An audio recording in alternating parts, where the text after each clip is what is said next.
What would the world look like if people felt like they mattered?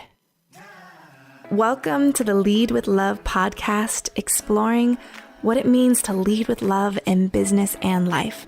I'm your host, Jada Selner, and in this show, I'll share meaningful conversations to help you, the creative, the entrepreneur, the world changer, reach more people, go after your dreams, and serve your community with love. I appreciate you joining me. Now let's get cozy and start today's episode. I feel like there's some really big shifts that are happening in the world where we are craving more space. So I'm curious if you are on that same wavelength and you are called to do less in your life, in your business. And if you're looking for another way to do work and live a more meaningful life without the badge of burnout, then this episode is for you. We talk about creativity, motherhood, and a new way to approach productivity. So you're listening to episode 142. And in today's conversation, I get cozy with entrepreneur, bestselling author, and momma, my friend, Kate Northrup. Now, Kate supports ambitious, motivated, and successful women to light up the world without burning themselves out in the process. And she's really committed to empowering women entrepreneurs to create their most successful businesses while navigating motherhood. She is the founder and CEO of Origin Collective, which I have had the honor of contributing to and also being a member of. It is a monthly membership site where women all over the world gather to achieve more while doing less.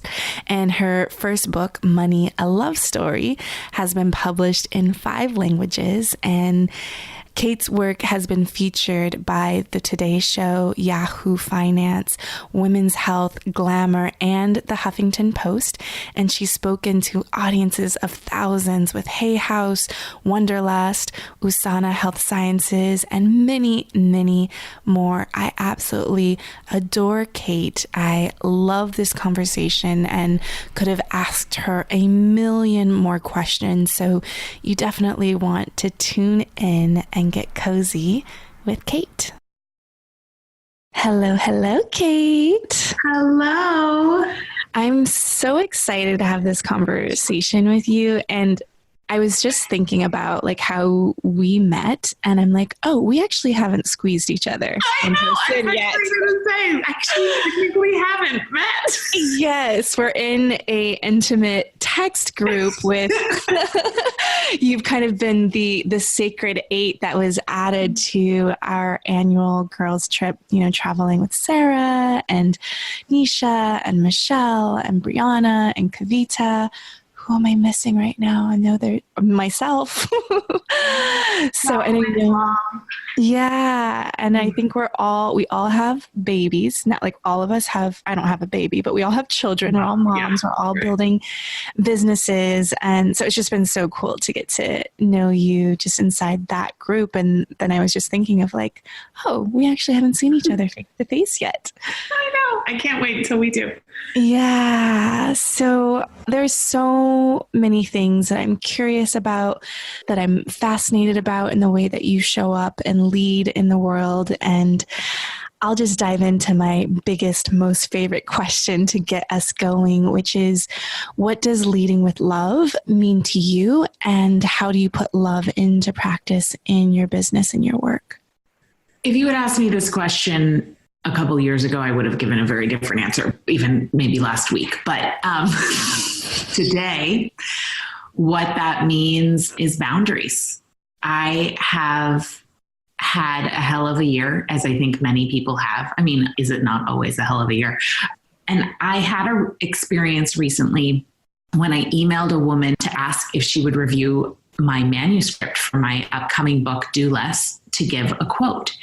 And I don't know her personally, but we know a few people in common. And up to that point, I had been corresponding with her assistant.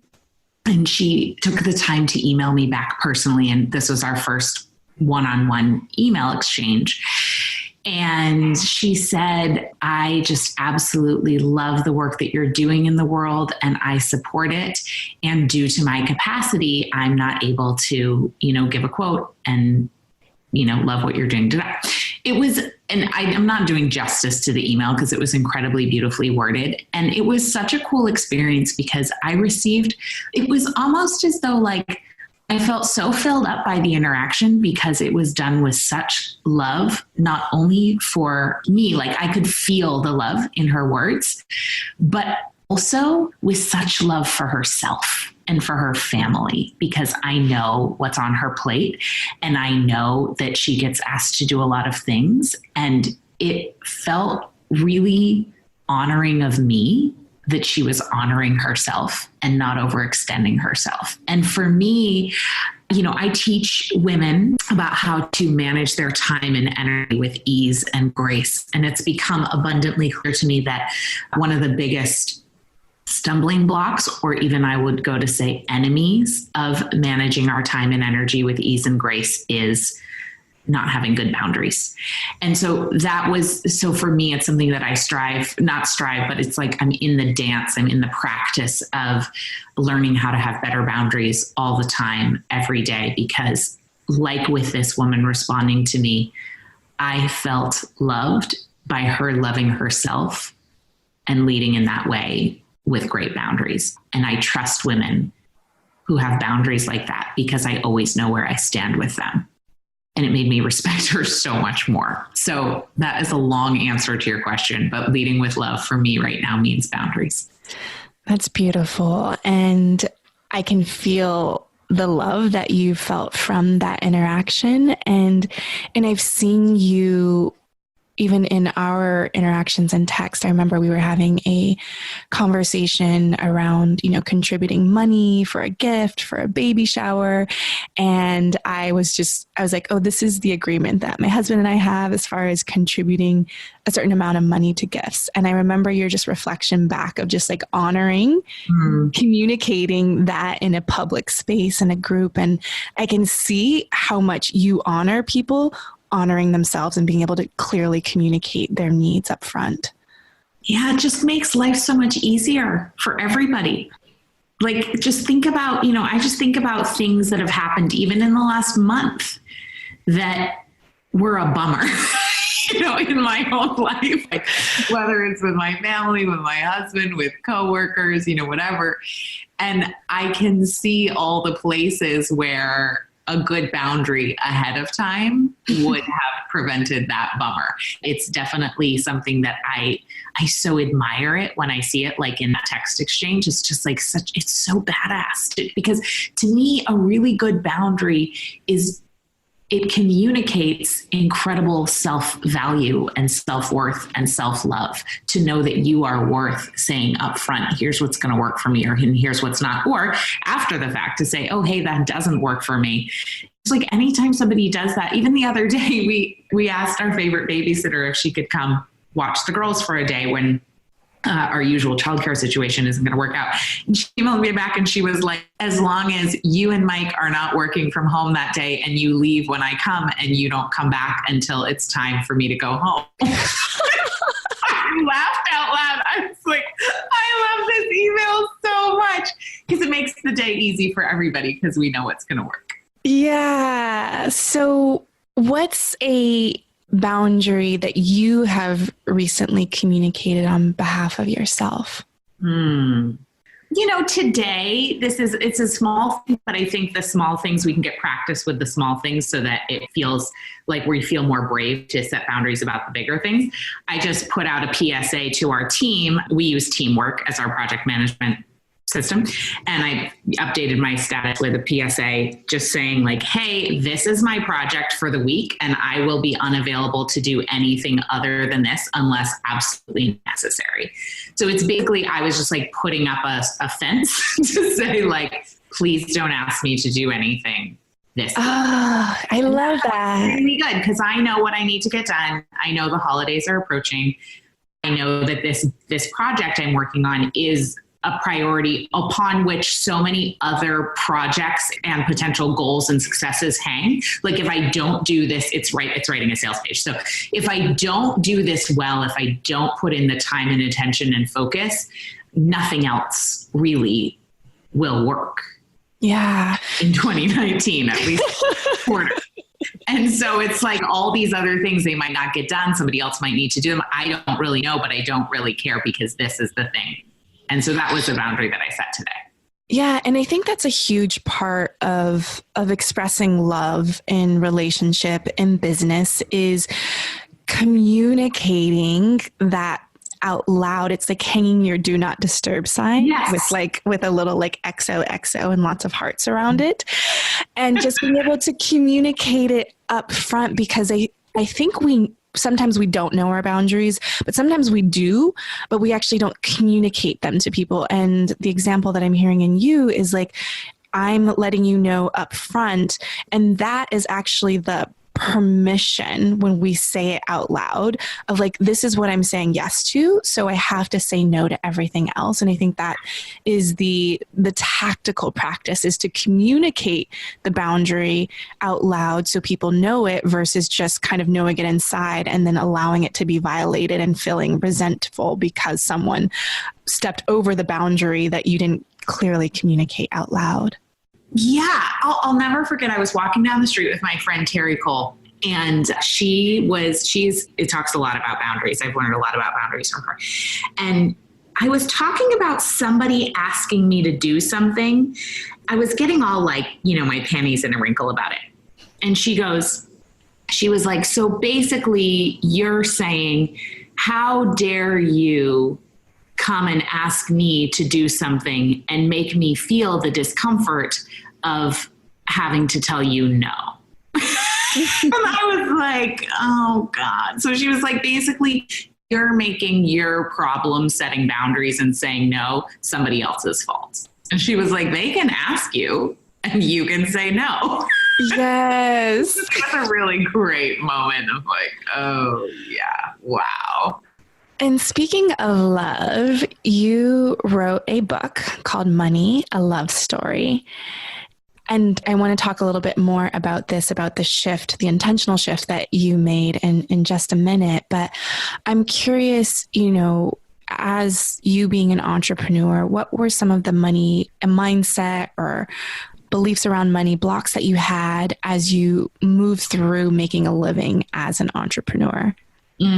So continuing the same thread, really worthiness, knowing that, it was okay to have the audacity to want to make a good living and not need to somehow apologize for that. Or what I found is, for me as an entrepreneur, I would play small as a way to keep myself safe from what I perceived to be other people's judgment.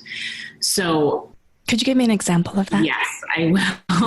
So, for example, I grew up the daughter of a famous person. So, which she wasn't famous my whole childhood, but she was like at the end.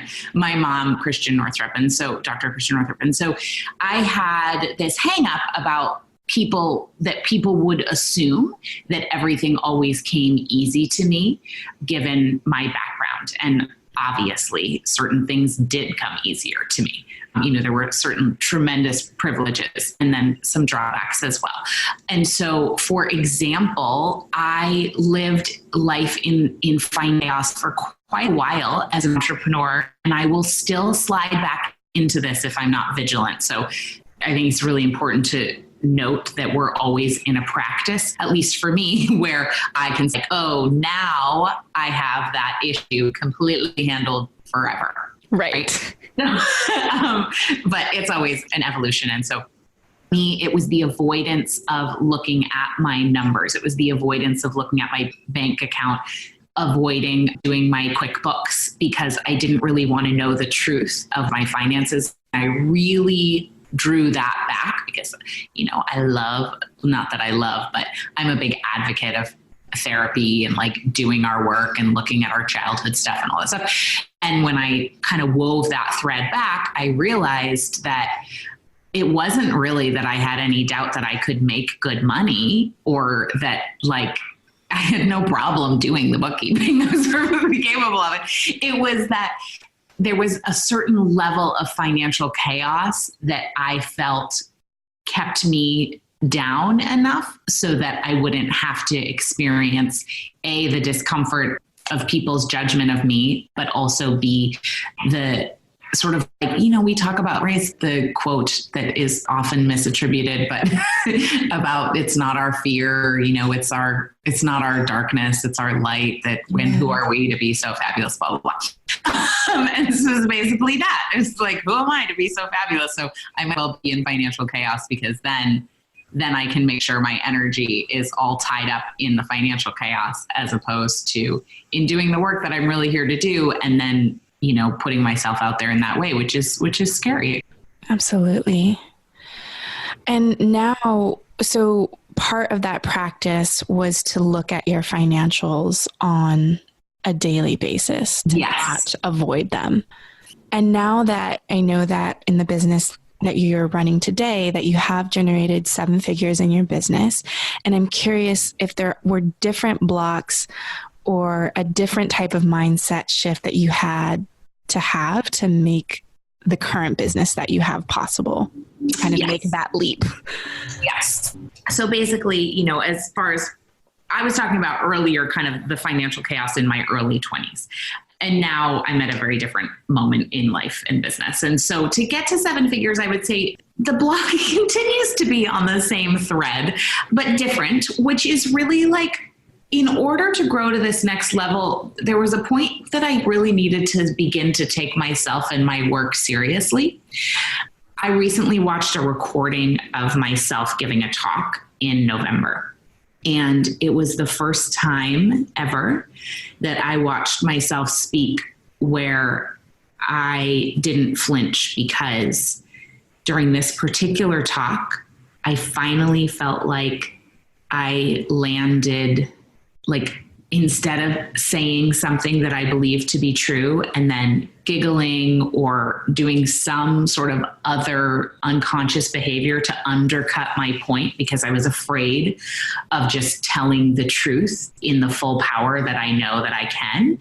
I used to kind of do all these little antics when I was speaking, and I would watch the video and it would be really painful because I could see how powerful I could have been, but the way I diminished it. And this one talk I did this past November was one of the first, maybe not the first time, but one of the first times that I didn't do that. And it was such an amazing feeling to see how far I've come. And I know that getting to 7 figures was a direct result of finally getting it, that I do have something worthwhile to say, and that I can put it out there while taking myself seriously, without that also coming along with being, arrogant or full of myself, or some of the things that we might associate with, with being as big or as powerful as we can be. I mean, I've just struggled with those things with, here we go. We're on the theme of worrying what other people think of you.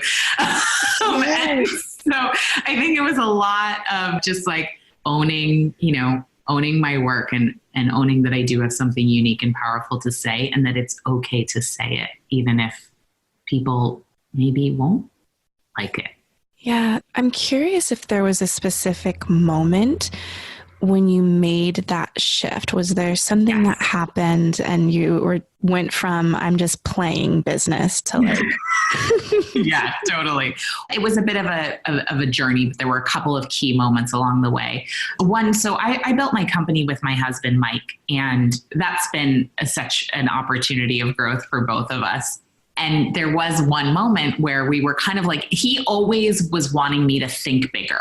Like he could always see the vision of, and he still can see a much bigger vision than I can for us, for our company, and for the work that, that I'm putting out there and that he's putting out there.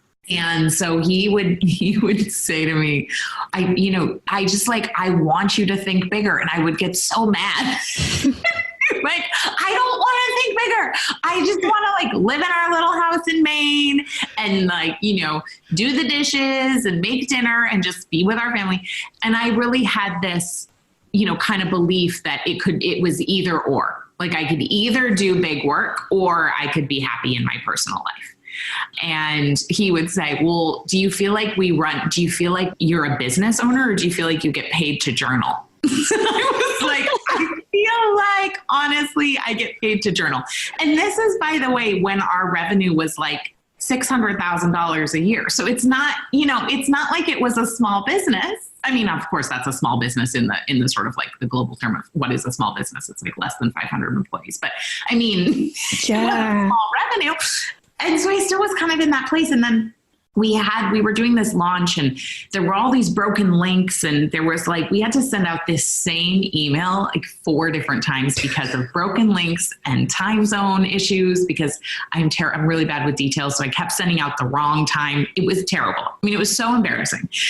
And so Mike and I decided to do a ritual of turning pro because we were like, this is embarrassing and ridiculous. You know, we have almost a 7-figure business. Like this is really bad. And it was because we didn't have the systems in place or the support that we needed. And so we took our baby girl, at the time we had one baby, we took her down to the beach near where we live. And we did this ritual that I designed. And to be honest, I'm not like that big into, I don't do like elaborate rituals, but every now and again, I really feel like you need to mark a rite of passage. And since we don't have a lot of, at least in the culture I grew up in, like we don't, other than like, you know, a baptism and a wedding. Yes. There's not much, right? We just don't have these totally things. I always say, I'm like, I'm new to woo. Like, I don't know all this magical stuff that my friends are doing. I'm like, I don't know those things. But we have to give ourselves our own moments of recognition to digest life, because otherwise I just think these major markers, you know, go past, and I think life can feel really meaningless. Plus, I do think ritual and self-designed sort of moments of rites of passage give ourselves the opportunity to step into greater versions of ourselves. And so we went down to the beach. I took the toe of my bean boot and drew a line in the sand, and our baby was sleeping in the stroller. So we like parked her on the side, and Mike and I held hands, and I said some kind of declaration about, from this moment forward, you know, we are professional. We take ourselves seriously. We're yada, yada, yada, yada. And we draw this line in the sand, and we held hands and we stepped over the line in the sand and decided that that was our moment where we were officially like serious big time business owners. And then I think it was maybe a year after that we hit 7 figures, but that moment shifted everything. We were able to, no, it was 6 months later we hit 7 figures. Yes. So we were able to hire a team. We like had our first full-time employees. We hired a president, like all these things happened. And I believe that it was the culmination of our mindset being ready and us having done work on ourselves to be ready. And then also sort of that energetic component that we stated to the universe, like we're ready for something bigger. And then it came. I love that. You know, it feels like it's the declaration that you mentioned, but also a commitment, almost the same as, you know, if you're kind of dating a guy for a really long time and you're just like, are we in or are we out? Like, are we just kind of, you know, mulling around, or are we going to get married? And it's like, once you know, you're like, yes, we're getting married, then we hire the wedding coordinator, we get the cake, like you pull all the pieces together instead of kind of waffling in this in-between state. So I really love you sharing the literal, like drawing the line in the sand. Yeah, we literally did it. And I know that when I first discovered you were talking about the money piece, and you've made an intentional pivot to now inspiring women, especially moms, to achieve and have more by doing less. And I'm curious what your process was from shifting that conversation. And I'm curious from like inside your mind, because I know I've made pivots and shifts in my body of work and businesses that I've built. So there's kind of this internal mindset shift or conversation or fears or hesitations, whatever's happening. And then there's the actual logistical shift of like, how do you communicate that with the community that you've built to, hey, this is what I'm up to now. Yeah. So the internal, basically after my book came out, Money, a Love Story, my first book, it was September 2013. And I kind of, as they say, like left it all on the dance floor. Like I didn't really have anything else to say when it came to money. And that's what made your bummer. Because when you come out with a book on something, everyone wants to talk to you about that topic. And to be super transparent, I think I've said this before, like I never had any intention about writing a book. I gave this talk, and then my editor, who was not my editor at the time, came to the talk, and then my publisher offered me a book deal, and they were like, what are your ideas? And I sent them a list of ideas, and money was just one of them, and they were like, great, do that one. So it was not intentional. It was not by design. It just was like it happened. And then I was like, oh, oops. Now, all that to say, I don't want to discredit. I think my book is really good, and it has helped thousands and thousands of people. We have an amazing course, the Money Love course that goes with the book. We've had over 1,000 students, like huge, amazing results. And I engage with that course once a month, and I love it when I do. But it just, at the end of that book launch, it was a lot. We did a lot. We did too much. And so there I was. And I just didn't know what else to do. I didn't want to go deeper into the money conversation, because I didn't want to be one of those authors who writes 7 books about the same thing, but just with different titles, because that happens a lot in the personal development space. And I just think it's kind of awful. And so I just had nothing to say. So I just kept kind of doodling along, and then just waiting until I had another idea. And it took almost 3.5 years. So now it's not like I was doing nothing, but from a mindset shift, I just knew that I wanted to feel really deeply rooted and connected to my work. And you can't just make that happen. Yeah. And so I just was waiting to feel called to the next thing.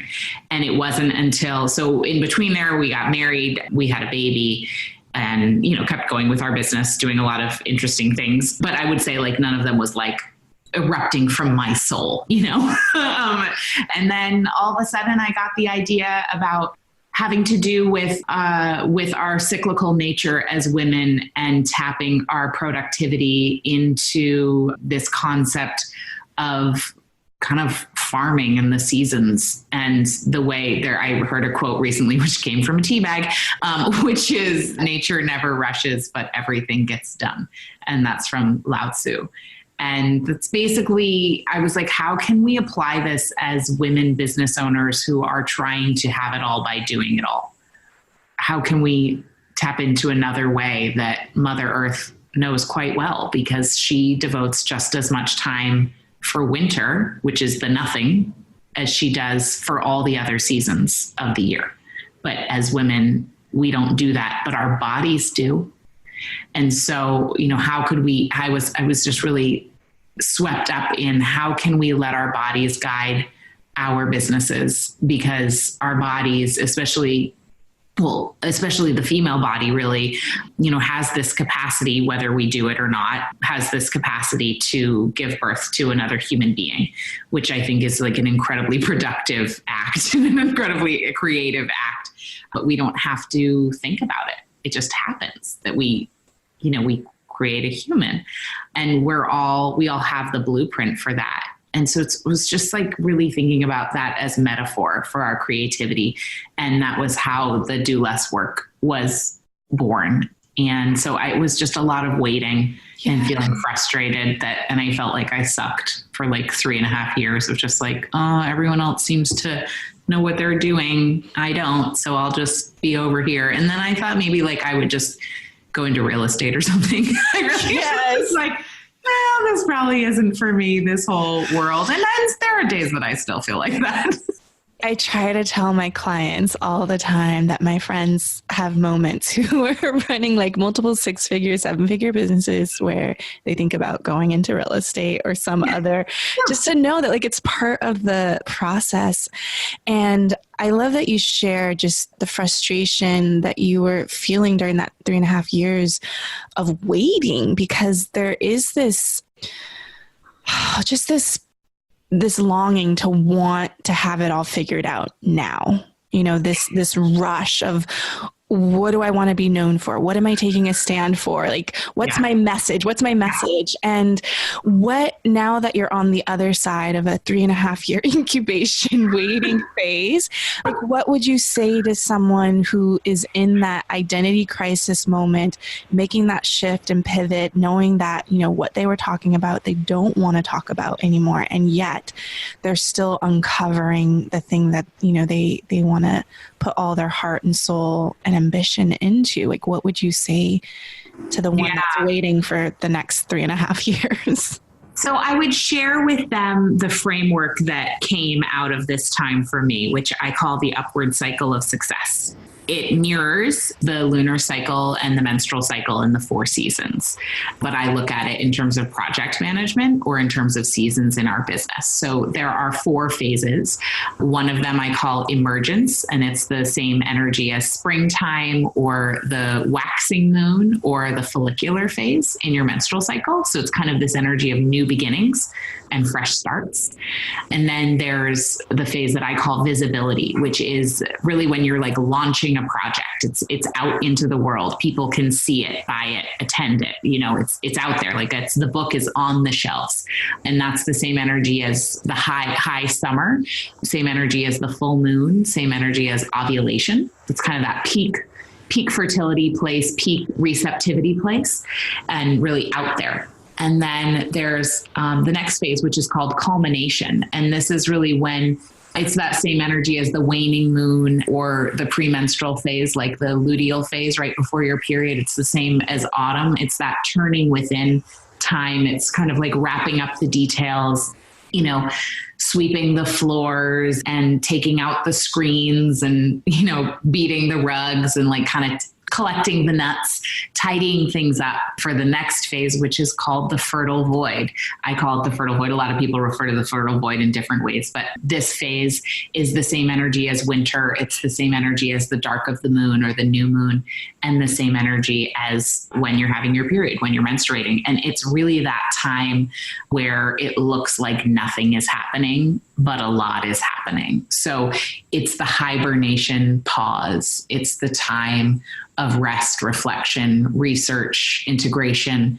And what I have found is that when we do work and we skip the fertile void, because it's so uncomfortable and it's not culturally celebrated, because we are celebrated for being productive and getting things done.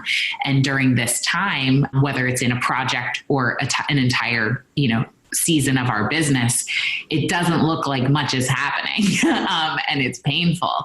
And so the reason I share that framework is because what I've noticed is if we skip through and just go from like new beginning to launching to wrapping up to new beginning to launching to wrapping up, our work over time, just like if you over-farm a field, our work over time, it lacks in richness. It lacks in nutrients on a metaphorical level. It really lacks depth. And you'll just keep kind of launching and putting stuff out there, and it'll keep feeling like, ooh, like, this is okay, but maybe it won't have the impact, or maybe it won't feel as satisfying, or maybe you just will know that it's not really the thing. And your creativity suffers when you skip that phase. And I had skipped that phase up like my whole life. I just like most people, I just never stopped. I never took a break to like look within and ask how I was doing or just to pause. And so what I would share is for those who are kind of pivoting and waiting for what's going to be the next message or what's my next best thing or, what am I going to talk about next? It's to honor the season that you're in. And if the season that you're in is the fertile void, the things that you can do to honor it are to actually rest in the way that's appropriate. Like I wasn't resting for 3.5 years. Right. I had a past wedding. I had a baby. I recovered from that. And I was like, whoa. And then, and we also put stuff out into the world. We did launches. We did promotions. I created new products and programs. So I didn't do nothing, but I wish that if I could go back in time, I would have honored more like, okay, well, what's worked in the past? What can I continue to utilize and keep serving people with that doesn't require me to reinvent something? So I would have repurposed, I would have gone deeper on the things that were already proven while I was waiting for the next thing. Yeah. And instead, I think I just sort of like rushed around a little bit, like more clawing at what might be the next thing and rushing it to come to fruition. Because the time, it's really to rest, it's to reflect, it's to integrate lessons, it's to look at what's working, what's not working, what needs to get let go, and also to research. So this is a great time to like listen to what you're called to learn about and follow it. Oh, I love that so much. And it's such a good invitation for us to rest and reflect and also to acknowledge and celebrate. And this is all going to be in your new book, right? Yes. I'm so excited. It's so important for, especially as women, creatives, leaders, mothers, like entrepreneurs, everything is so cyclical, and to really acknowledge that and give voice to that and permission to ebb and flow through our work cycles. So I cannot wait to have my hands on the book. Do you guys have like a date yet? Yeah, it'll be out April 2nd, 2019. Okay, we'll definitely link to that in the show notes, because I know people are going to want to definitely get it. Because I remember when Sarah I think you were in the incubating phase and sharing it with people, and she was so excited. And then I've gone through it, and it is phenomenal work that you're bringing to the forefront. And I'm curious for you, speaking of the book, like what's been exciting and challenging about this book writing process and comparing it to your writing process from the first book to the second? I'm sure one is like, I didn't like close my eyes and have my publisher pick which topic I should write about. Yeah, that was weird. That was weird. So the first book, Money Love Story, did quite well. And so they wanted me to write another book, because that's how it works. When you sell one, they're like, well, how about another one? Which is great. And as it should be. But so they were calling and wanting something. And I put them off for 3.5 years. I kept just saying no. And so what was cool about this process, as opposed to the first time around, was that it really was like, this book, I am committed to doing this work and writing this book, as opposed to like, oh, we want a book, how about you write about this? So just in terms of like maturity in my own evolution and my own journey, like this one was coming from a much more deeply grounded place, which feels really good.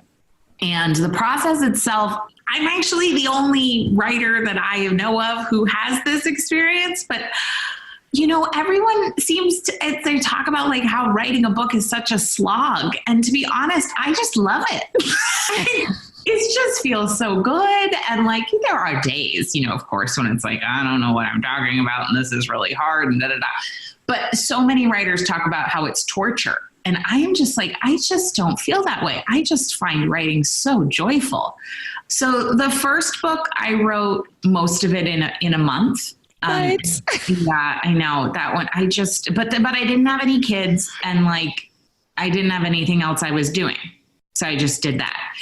And then Do Less, my second book, I had a just over 2-year-old, a fully functioning 7-figure business with employees, and I was pregnant with my second. So there's a lot more going on. And so it was the perfect moment to write a book called Do Less. And I got really good at focusing. I got really good at the things I talk about in the book, which is like determining what your most important thing is, and then sitting down in the time you have and doing it. And so it was about 7 to 8 weeks that I wrote this book. But the thing is, like, I do a lot of work ahead of time in my head. Yes. Things percolate and I'm thinking about it. So between when I got the contract and I actually started to write, it was about 5 months of fertile void. It really was like that time of, okay, it looks like nothing's happening, but I know myself enough to know my creative process by now, and to know that I don't start things when my ego mind or my logical mind thinks I should. I start them when it's time. and I always get them done on time. And so I trust that was part of my creative process, was all that lead up.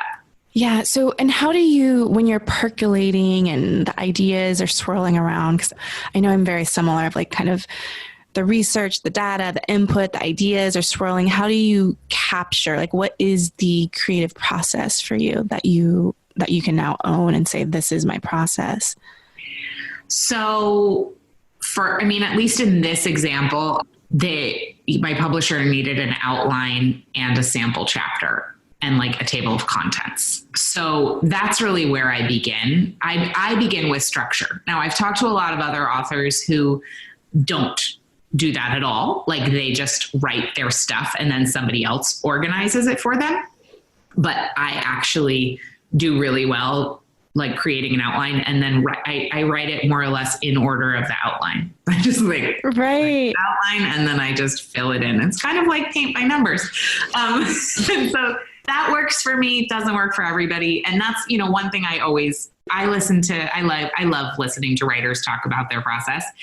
And if you are a writer listening to this, or an aspiring writer listening to this, like, just know that if your process doesn't look like my process, that's totally cool, because everyone has their own unique way of doing it. And so, I think everybody knows this, but just like a reminder, you don't have to do it this way.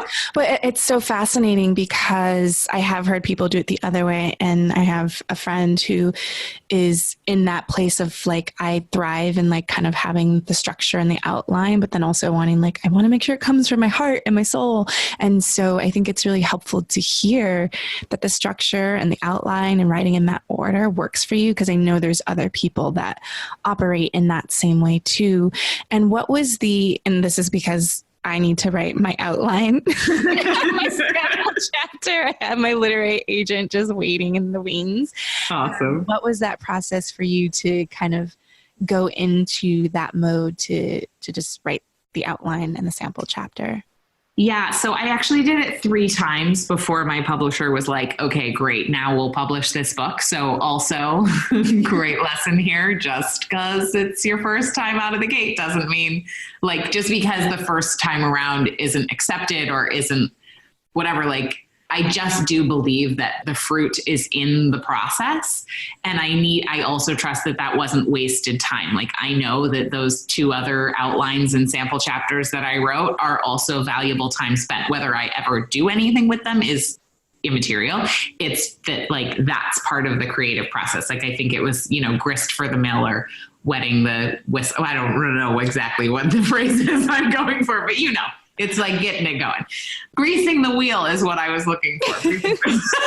As my grandma would say, now you're cooking with gas. Yes. Oh my God, I love that phrase. My mom says that a lot. So the process was, sending them 2 things that they were like, not so much, and then reworking them into something that they felt like was coherent and a good, a message that they wanted to publish. Now, granted, like, just because my publisher doesn't want to publish it doesn't mean it isn't good. But at this particular moment, I was choosing to publish with a publisher. So I was working within the confines that I had chosen.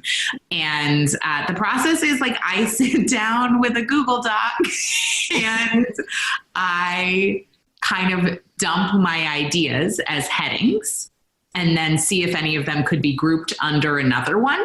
So, like, see if any of them are repetitive and really they're sort of deeper parts of an existing heading, so that I ended up with, well, in this book, actually, you know what? Now that I'm remembering, the framework with this book began as the Do Less experiment, which was a 2-week online challenge that I had run 2 years in a row. And it had daily prompts and daily little experiments that you could do and practice. And so that actually became the initial outline. The book ended up being a little bit different, because that's how it goes. Things morph, and I got different and better ideas as I went. But so I actually, now that I'm recalling, I already had the outline for it. As my challenge. Right. The challenge outline version, that one was not accepted. Or was it? No, that one was accepted. That was Okay. accepted, and then, but it still changed by the time I wrote the book. Yeah. No, I had these other ideas, and now I can't even recall what they were, which is so funny. But there were these other things so then they were kept like asking for a little bit different, more of a through line and a structure. So then I was like, oh, I already have this do less experiment thing. Like, let's try this. Yeah. And they loved it because it made sense. And then but the book is not, anyway. It's so clear. It's so clear, Kate. Right? Yes. And because in my interview with Jonathan Fields, it was very similar. Like he submitted several versions or like, nope. And what I just love for people to hear about the writing and the publishing process, because we think that whatever we put out on paper or in a Google Doc is the thing, and it's just not. And so there will be iterations of an outline of a draft, and it's a concept, but we have to just put the work out so that we can get the reflection and feedback, make those tweaks and adjustments. The same things when we create offers or put offers in the world that if we don't have anything to share, people can't give feedback. And so even when I coach my clients, I'm always like, give me your first draft or what you would do intuitively, and then I'll give you feedback from there. Like we have to do some work. If we want to create in the world, we actually have to do some work to get the reflection. You have to risk putting something out there, even if it sucks. And get the rejection notice of like, nope. Yes. Yeah. I mean, earlier this fall, we put out an offer that just, for all intents and purposes, it bombed. And I have never had a bomb like that it was a profound experience. And it was so great to really learn, to back up and say, well, what didn't work here? And I'm so glad we had that experience because, this sounds trite, of course, right? We learn more from our failures than we do from our successes, but it is so true. If that launch had done what we had hoped it would do, I wouldn't have deepened and grown in the ways that I need to and gotten such clarity on how I want to serve and who I want to serve and what makes sense within our suite of products. Like I have just laser focus now that I did not have 6 months ago. What was the voice going on inside your head when the launch flopped? Well, oh my God, so many things. So it was the first thing we did after I came back from a 5-month maternity leave. And as it turns out, my husband ended up being on a 5-month paternal leave as well, which was not the original plan, but he got sick and that's sort of like another story for another day. He's doing much better. But so there was a lot of things going on. It was kind of like a conversation about, can I swear on your podcast? Yes, you can. Okay. I was like, oh shit, we let go of the reins and now we let go of control and now this happens. And then it was also a conversation around communication and realizing we really dropped the ball in terms of communication and clarity. And then we just looked at how did this even happen? Because in retrospect, the offering didn't even make any sense in the grand scheme of our business. So we looked at our pattern of just having an idea and running with it as opposed to slowing down and running it through a rubric of questions that now we have in our company a rubric of questions that any new offering has to pass all of the questions in order for it to even get to the first step of creation. And that feels amazing. It makes me feel like a total pro. Yeah. But we never would have had it if this thing hadn't flopped. I love that. And when we have these failures or flops, that then we're able to create better, cleaner systems the next time around. And that's why I love to rinse and repeat things, because it's we can keep refining and improving it over time. And so often we're always shifting and running away from the thing that we've created. And so I love that you guys were just what just happened? And then you created a system so that it doesn't happen again. Exactly. That's really beautiful. One thing that I wanted to talk about is you have the Origin Collective. It's a beautiful paid membership community online. I've contributed as a guest mentor. I've gone through so many of the videos inside there. You have just a beautiful body of work that you're sharing with so many people. And just, you could have created a course, a group coaching program.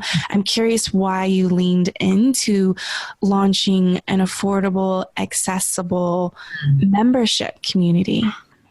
Oh, it felt, the very short answer is it felt really right. The other answer is I'm really social and I love to connect with a lot of people.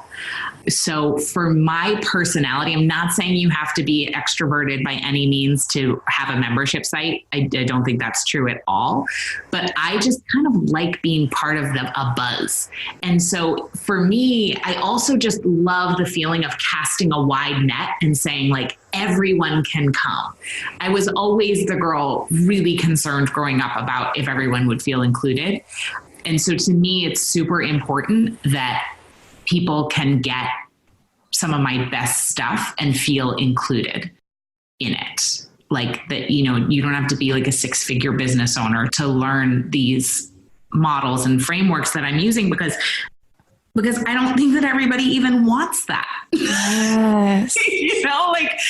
I know some really, really happy female entrepreneurs who are, contributing 20 grand to their family's income or whatever that this model serves them too. And so while I'm all about offering premium offers for people for this particular thing, it just felt like it made sense. And then also it's such a different approach to productivity and time management and running a business as a woman that I felt like the community aspect was going to be really key.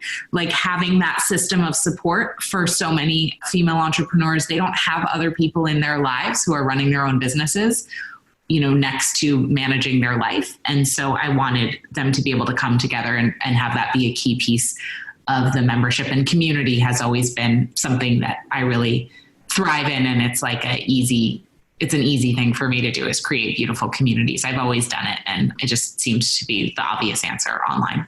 Yeah, I love the intention behind it. And I also love how clear you are of like this way of delivering and serving fits my personality type. And Jonathan Fields talks about this. They talk about like product market fit, and he talks about product maker fit, that what you create and deliver is actually something that's aligned with the maker of it versus just thinking about market fit, that you are putting yourself in the equation. And I'm curious if there were any doubts or fears or insecurities that came up along the way in going, hey, I do want to create a membership site, or maybe those fears and insecurities came up after you launched it. Yeah. So I will, to be perfectly honest, no, there really weren't, because there was a series of synchronistic events that occurred. I ran into Stu McLaren at James Wedmore's wedding, and he sort of was the membership site elf who was like kind of whispering in my ear after James had been talking to me about doing a membership site for years. And I was like, no, I'm not going to do that. And then when the idea came, when I was thinking about, cycles and planning and time management and talking about that with my husband, he was like, oh, that's your membership.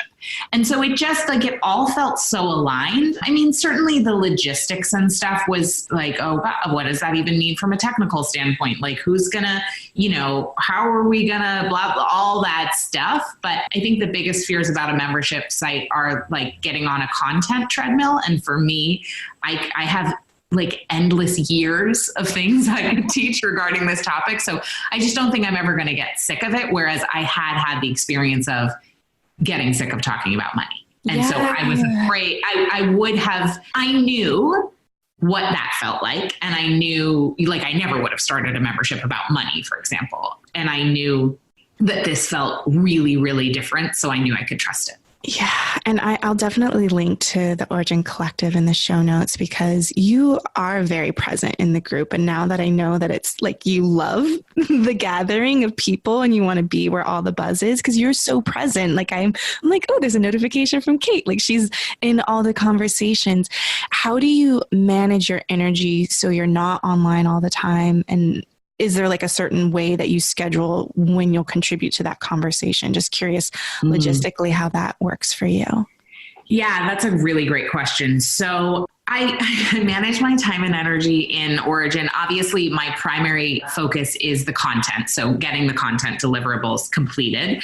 So that's my priority. And then knowing that that's happening, which it always is, we haven't been late with a piece of content yet, and we never will be, is to know that like I trust that when I hop on my phone, like let's say I'm waiting for the dentist or I realize I have 15 minutes before a meeting starts. Like I'll hop into the group and just trust that the conversation, the thread that I see is a conversation that I am needed in. And then also when people tag me, of course, I go look at what they said. So I mean, one is like very logistical, just like if I'm tagged, I read it. I can't say I respond to every single thing I'm tagged in, but I do have my little rule, my rubric, which is, do I have something to add to this conversation that would be helpful? Can I be of value here? And if the answer is yes, then I add in. And I also don't put the pressure on myself to respond to every single question or every single thread, because then I literally would be online all the time and I wouldn't be able to serve our community in the ways that are even more deeper and meaningful, which is creating the content. So I just try to not put too much pressure on myself, but also to be really present. And I check in every single day, maybe except for like Saturdays and Sundays. Yeah. Oh, I love it. I love it. I love it. So before we wrap up, I'm curious, I think, you've talked about support a couple of times, and I feel like we need a part 2 when your book like comes out too or something. There's so many more questions I could ask you, but what does your home support team look like and your work team look like as you build and navigate this business with 2 littles in your family, a hubby that is also an entrepreneur as well? So I'm just curious what your support system looks like. Yeah, thank you for asking that question. I love asking this question too. So, it's always changing and evolving as the season of our life and business shifts and our kids change and grow. But right now we have a nanny 2 days a week who's here from 8 to 4. One day she's here just with our baby who's 8 months old. And one day she's here with both girls, our 3-year-old as well. And then both girls are at daycare 3 days a week from about 8 to 4. So I do have full-time childcare. On Thursdays, I try to spend the morning with Penelope, and on Tuesdays, I try to pop in and out and be with Ruby. So Tuesdays and Thursdays are sort of like my mom and business days, and Mondays, Wednesday, Friday are my all business days from 8 to 4. We have somebody who comes and cleans our house every 2 weeks. We are experimenting right now with, we were doing Green Chef. We did Green Chef too, yeah. The meal prep thing. We're like, dinner is a struggle at our house. It's the same. Thistle has been great for plant-based options. Good to know. You guys have Thistle, and we might go back, but we're going to try model meals for a little Whole 30. Oh, yeah. I just actually, I'm on day like 28 of the Whole 30, and I just started following the founder of Model Meals on Instagram. So I'm newly familiar with them, but we are trying a meal prep service. She comes to our house, and it's actually the same cost as Green Chef, which is kind of blowing my mind. So it's crazy. We did the same thing, hiring the person to prepare Whole 30 meals. And I would just take pictures from my cookbook, and she would just make them, deliver them. We'd double up on totes, and it's great. And then I realized I was picking all the it was portion control that I struggled with. I so get that. I'm nursing still, so I have a little bit of wiggle room there. And then we have, my mom lives in town, so she's available for like pop buys if there's 30 minutes where the girls aren't going to have coverage or, here and there. And then my bonus mom also is available. She helps us out, which is really great. So we do have some family nearby as well. And so that's kind of our support system. Awesome. And then for your for our team, we also have a company. So in our company, we have a president, and so she took over a lot of what Mike, my husband, was doing. Really, kind of, she does the management. She oversees everything, kind of like from a big picture perspective, so that I can really focus on content and strategy. So she keeps everything moving. We have a project manager, a community manager for Origin and our other online communities, although Origin is the primary, somebody in customer care, in the inbox. And we have a Facebook ads agency that we use. We have a graphic designer who is in-house creative director and an editor, like for copy editing and stuff. We have an entrepreneur expert, our podcast guy who also does your podcast, and we have a web developer. But as far as full-time people, it's me, my husband, Mike, our graphic guy, Licia, our president, and our project manager. Thank you for sharing that, because I think it's important for people to see, as you grow your business and you still want more time for yourself and for your family and for your self-care, that you need people to support that vision and that business growth. And yes. I think that you do that really beautifully. You're very intentional about it. And you also are very great at pausing and reflecting to how can we do less? Yeah. Oh my God. It's such an ongoing process. I literally just had a conversation with Licia the other day because projects ballooned at the end of the year. And we sat down with each other and we were like, how did this happen? And once again, like you talked about before, how did this happen? And how can we not be in this position in the future? So setting up some new systems and structure so that this doesn't happen again. Yeah. So as we wrap up, I would just love to know, what's the vision that you're moving towards now, so people can really, who align with that, just follow along and learn more about your work? It's really to be in the conversation with other women juggling life, business, motherhood, caring for aging parents, being community members, being engaged citizens. How do we create time and space for what really matters for us? How do we disengage ourselves from the cultural myth that our productivity is equal to our worth? And how do we create meaningful lives knowing that our worth is inherent? And then what we choose to do is really for joy. And people can learn more about you where? At katenorthrup.com. And then I'm pretty active on Instagram at Kate Northrup. Amazing. And is there anything you'd like to share before we say goodbye? I just think you're the greatest. It's really a sweet interview. It was so fun to talk to you. Yeah, it's really just for those listening to ask yourself, who am I if I'm not doing something? And just see what comes up. Beautiful question. Thank you, Kate. I love you to pieces. Love you too. Thank you. Thank you so much for your heart and attention in listening to Lead with Love. If this message, leading with love in life and business, and remembering the humans and beating hearts behind the numbers and all of that good stuff, I would love for you to take the time to leave an honest review. It would mean the world to me, and it also helps more people find out about the goodness and helping spreading more love in the world, which we really, really need. So I would really appreciate that, and I'll talk to you soon. Bye.